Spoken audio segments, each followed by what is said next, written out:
ఆదికాండము 50వ అధ్యాయం. ఈ పుస్తకంలో చివరి అధ్యాయం.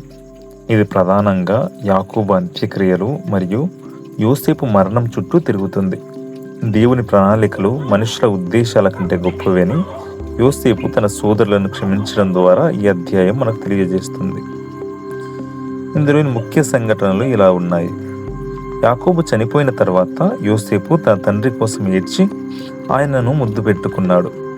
ఐగుప్తు ఆచారాల ప్రకారం యాకోబు దేహాన్ని 40 రోజులు సుగంధ ద్రవ్యాలతో భద్రపరిచారు. ఐగుప్తీయులు ఆయన కోసం 70 రోజులు ప్రలాపించారు.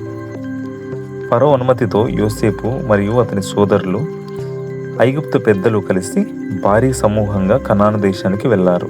అక్కడ అబ్రహాము కొన్న మక్పేలా గుహలో యాకోబును పాతిపెట్టారు. తండ్రి మరణం తరువాత యోసేపు తమ పాత పాపాలకు ప్రతీకారం తీర్చుకుంటాడేమో అని సోదరులు భయపడ్డారు. వారు యోసేపు దగ్గరకు వచ్చి తమను క్షమించమని వేడుకున్నారు. యోసేపు వారితో, భయపడకుడి, నేను దేవుని స్థానంలో ఉన్నానా అని చెప్పి వారిని ఓదార్చాడు. వారు కీడు చేయాలనుకున్నా దేవుడు దానిని మేలుగా మార్చాడని చెప్పి వారి పోషణ బాధ్యత తీసుకున్నాడు. యోసేపు 110 సంవత్సరాలు జీవించాడు.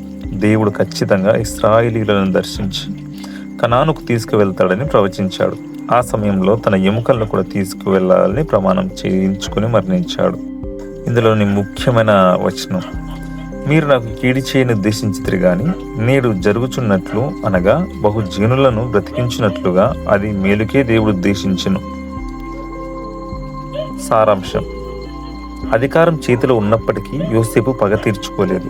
దేవుని చిత్తానికి లోబడి తన సోదరులను ప్రేమించాడు. మానవులు కీడు తలపెట్టినప్పటికీ దేవుడు తన ప్రజల రక్షణార్థం పరిస్థితులను అనుకూలంగా మార్చగలడు.